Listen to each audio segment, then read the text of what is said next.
Hey, what's up, everyone? This is Odd Rocker of Audio Discourse. Audio Discourse, not audio. Audio. It's an odd rocker. I spelled it wrong on purpose. I know. I'm guilty of spelling it wrong.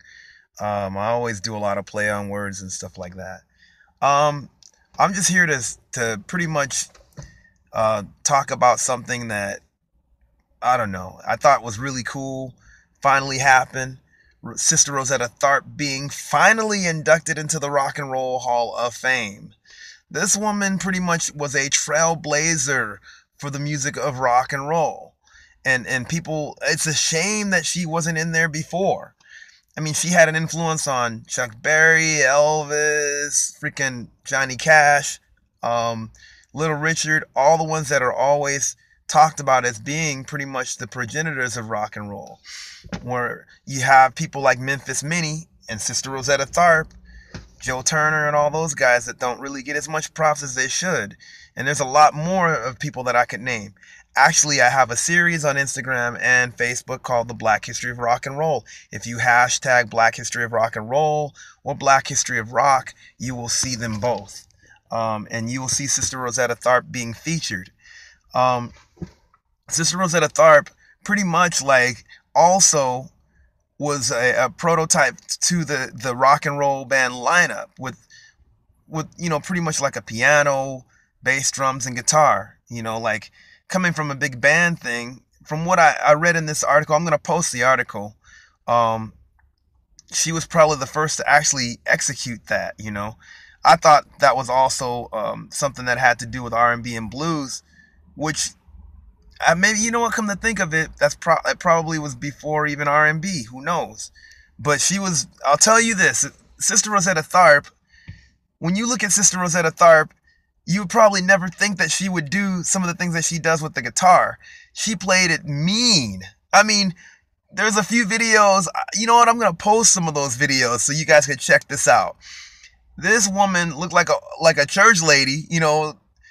She kind of looked like a church lady that was just getting down, man.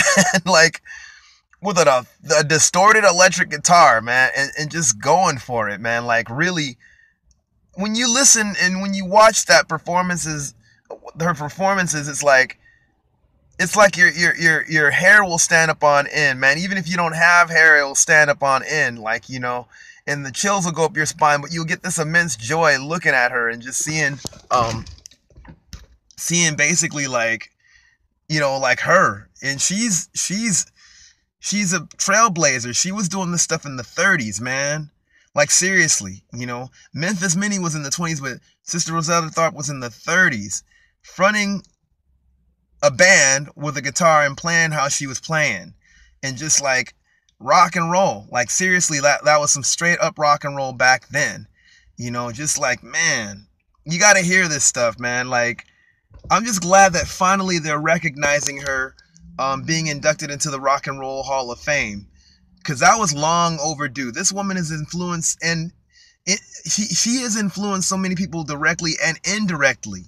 When you hear, man, Chuck Berry, obviously I mentioned, when you even hear something like AC/DC or any of these like so-called rock gods. I don't call no man God in that sense, but that's another story.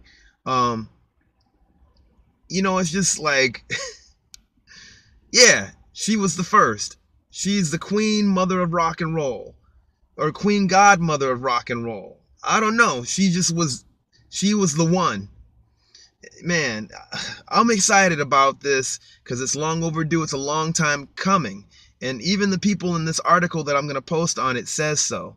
Whether they said it or not, I thought that before I even read this article. Anyway, if you never heard of Sister Rosetta Tharpe, please, please, please look her up. I myself being a block rock historian, I definitely have written about her. And you could find that on the Black History of Rock and Roll or Black History of Rock on Instagram and Facebook. But yes, congratulations. She's now an ascended ancestor. But I still congratulate Sister Rosetta Tharpe for being inducted into the Rock and Roll Hall of Fame.